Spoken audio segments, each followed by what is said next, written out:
Hello dear ones, how are you? I hope that you all have been enjoying your studies with the help of my YouTube channel English Classes Sanjeev Goswami.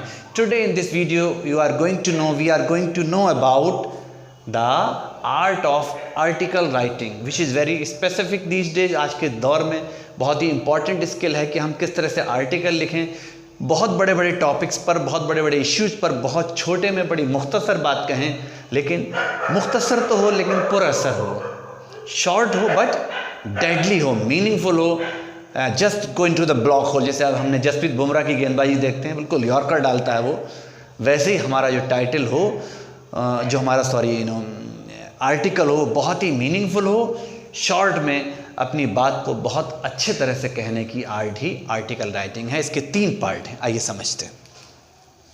सबसे पहला जो part है इसे हम कहेंगे title या हम इसे कहेंगे हेडिंग। देन दूसरा पार्ट है, यह है Byline.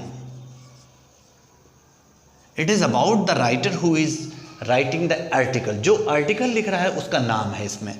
And the third one is, this is the body of the article. इसे हम इंट्रोडक्शन भी कह सकते हैं।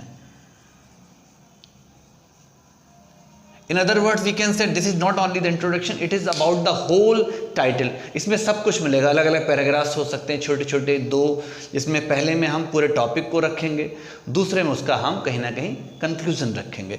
अब इसे अलग अलग समझने के लिए अगर हम चाहें कि हम कैसे समझेंगे, तो टाइटल की जो क्वालिटीज़ क्या होनी चाहिए, सबसे पहले समझ लें ये बहुत ही शॉर्ट हो। बहुत ही शॉर्ट का मतलब ये भी नहीं है एक अक्षर का हो, माँ, आ, ऊ, हालांकि माँ एक बहुत ही इंटरेस्टिंग टाइटल है, because this one word has the whole world. इस छोटे से शब्द में सारा संसार समाया हुआ है। तो मैं एग्जाम्पल के लिए कहा कि आप बहुत छोटा टाइटल ना रखें, लेकिन माँ अपने आप में एक बहुत बड़ा टाइटल है। शॉर्ट हो बट मीनिंगफुल हो, इतना छोटा भी ना हो जिससे उसका अर्थ खत्म हो जाए। मीनिंगफुल के अलावा इसमें एक खास बात है, ये इसमें एक अपील हो, एक कहते हैं ना वो एक अट्रैक्शन भी हो, कि वो एक आपने फ्रेज सुना, खत का मजमू जान लेते हैं लिफाफा देखकर, किसी शायर ने कहा। तो आपका टाइटल इतना खूबसूरत होना चाहिए कि as somebody comes to know about the title, he should have some curiosity about the subject, उसमें उस विषय की जिज्ञासा पैदा हो जाए। ऐसा टाइटल होना चाहिए जो पूरे मैटर को कवर भी कर ले कि what about the article is being written. Then the second thing है byline, the name of the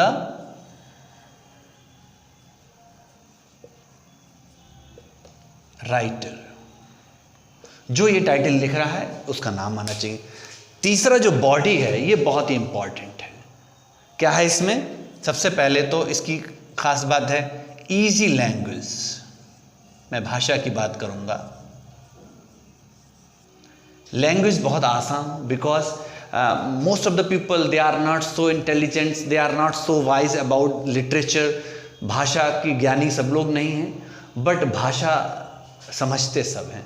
तो हमारी भाषा ऐसी हो, हमारे आर्टिकल की लैंग्वेज इतनी अच्छी हो जो ग्राही हो, रेसेप्टिव हो, जो भी उसे पढ़े। जैसे न्यूज़पेपर में हमने देखा होगा बहुत सिंपल सी कहानियाँ लिखी होती हैं, और उनकी लैंग्वेज इतनी आसान होती है कि बड़ी सी बड़ी बातों को आसान तरीके से समझाने की आर्ट ही आर्टिकल राइटिंग है। This is the basic fundament of article writing, the basic concept of article writing is this. Then दूसरी चीज़ क्या होनी चाहिए, हमेशा ये थर्ड पर्सन में हो। आर्टिकल राइटिंग हमेशा थर्ड पर्सन में हो, क्योंकि आर्टिकल ना मेरी बात है ना आपकी बात है, ये तो सबकी बात है। ये उसकी बात है, या उसकी बात है, या फिर उन दोनों की बात है, या उन सब की बात है। तो इसमें ना मेरा डायरेक्ट इन्वॉल्वमेंट होना चाहिए, ना आपका डायरेक्ट इन्वॉल्वमेंट होना चाहिए। It is always about third person का यूज़ करेंगे, ठीक है। तीसरी चीज़ जो बड़ी इंपॉर्टेंट है आर्टिकल राइटिंग में, इसमें अलग अलग इंसिडेंट्स का यूज़ होना चाहिए। फॉर एग्जाम्पल्स, मीनिंगफुल एग्जाम्पल, अच्छे अच्छे उदाहरण देकर आप अपने आर्टिकल को और ही पावरफुल और इम्पॉर्टेंट बना सकते हैं, जिससे वो और इम्प्रेसिव हो जाए। इम्प्रेसिव वर्ड ज़्यादा अच्छा रहेगा।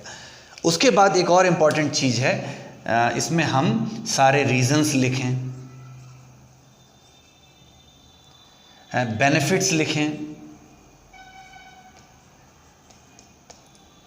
ठीक है, और उससे जो हमारे जो लॉसेस हो रहे हैं वो भी लिखें।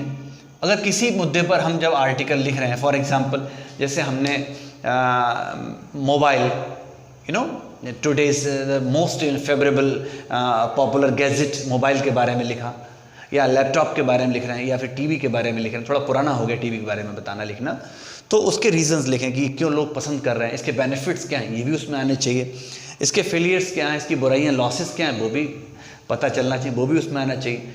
बट जब हम एंड करेंगे फाइनली, जो हम कंक्लूजन लिखेंगे, उसमें हम अपना एस्पेक्ट रखते हुए, अपने व्यूज रखते हुए, अपने थॉट्स रखते हुए इस सभी प्रॉब्लम का हमें एक सॉल्यूशन भी देना चाहिए। Our conclusion must have some solution, ठीक है। So this is all about article writing. यही है आर्टिकल राइटिंग लिखने का एक मेथड। आप एक अच्छा सा आर्टिकल राइटिंग लिखेंगे इसकी हेल्प से। फॉर एग्जांपल आपसे कहा गया कि आप कंप्यूटर एजुकेशन पर आर्टिकल लिखें, या हो सकता है हम जो पढ़ रहे हैं और पढ़ा रहे हैं ऑनलाइन एजुकेशन पर एक आर्टिकल आए, तो सबसे पहले हम एक हेडिंग डालेंगे ऑनलाइन एजुकेशन, लिख दिया। फिर हमने बाईलाइन आप अपना नाम लिख सकते हैं, राम, श्याम, मोहन, घनश्याम, राधेश्याम, या मेघा, सरला, सविता, कविता, जो भी है। देन अब हम बॉडी लिखेंगे। हम पहले अच्छी अच्छी लैंग्वेज में लिखेंगे, what is all about online education, क्या है ऑनलाइन एजुकेशन, कैसे हो रही है, इसे कैसे पढ़ाया जा रहा है, ये क्यों आई अचानक, ये कब से चल रही थी, ये 2-4-6 लाइनों में लिखेंगे। देन इसके हम लिखेंगे, हम इंसिडेंट्स लिख सकते हैं कि ऑनलाइन एजुकेशन में वहाँ पर ये काम हो रहा है, उस कंट्री में इतना हो रहा है, हो गया। उसके बाद फिर हम रीजंस लिखेंगे कि इसके कारण क्या हैं, क्यों हम अब इसको हम हर कॉलेज में, हर इंस्टीट्यूशन में इसकी डिमांड आ गई। फिर इसके बेनिफिट्स क्या हैं कि हम घर पे बैठ के पढ़ सकते हैं, यूट्यूब चैनल से जब चाहें हम वीडियोस को बार बार देख सकते हैं। फिर इसके लॉसेस लिखेंगे कि हाँ, इसमें क्लास नहीं होने से बहुत सी चीज़ें नहीं हो पाती, जैसे हम आपको पढ़ाते चले जा रहे हैं, अगर यहाँ क्लास होता तो बहुत से क्वेश्चंस राइज होते, उसके हम आंसर्स देते, एक बहुत ही हेल्दी एटमॉस्फेयर बनता, एक बहुत ही लविंग एटमॉस्फेयर होता है, तो उसके भी एक अलग मज़ा है, और उसका तो अपना मज़ा है ही अलग। तो वो सब लॉसेस हो गए। फाइनली हम कंक्लूजन लिखेंगे, एक सॉल्यूशन लिखेंगे कि भाई जो कुछ हो रहा है आजकल के दौर को देखते हुए उसके बेनिफिट्स भी हैं और उसके कुछ फेलियर्स भी हैं। हाँ, हम कुछ ऐसा करें, एक बीच का रास्ता निकालें, कुछ ऑनलाइन एजुकेशन भी होनी चाहिए, कुछ ऑफलाइन एजुकेशन भी होनी चाहिए, बीच में गेट टुगेदर भी होना चाहिए क्लासरूम में, कॉलेजेस में, और बीच बीच में चाहे वीकली या मंथली समय बदलने के बाद भी हम ऑनलाइन एजुकेशन को लगातार ज़िंदा रखें, इसे बनाए रखें। इसके बहुत बेनिफिट्स हैं, बिकॉज जो एक बार हम पढ़ा देते हैं वो हमेशा के लिए ये फिक्स रहता है, बार बार हम इसे रिमाइंड कर सकते हैं, रिकॉल कर सकते हैं। So that's all in this video from my side about article writing. I hope कि आप इस वीडियो के जरिए आर्टिकल राइटिंग को बहुत अच्छे से समझ गए होंगे। Thank you very much, have a good day. अगर आपको ये वीडियो अच्छा लगा हो तो प्लीज़ एक लाइक करें, और सब्सक्राइब अब तक ना किया हो तो please why are you waiting for and what for, किस बात का इंतजार कर रहे हैं और क्यों कर रहे हैं। और अपने फ्रेंड्स, फॉलोअर्स, रिलेशंस को शेयर करिए। Bye, take care, have a good day.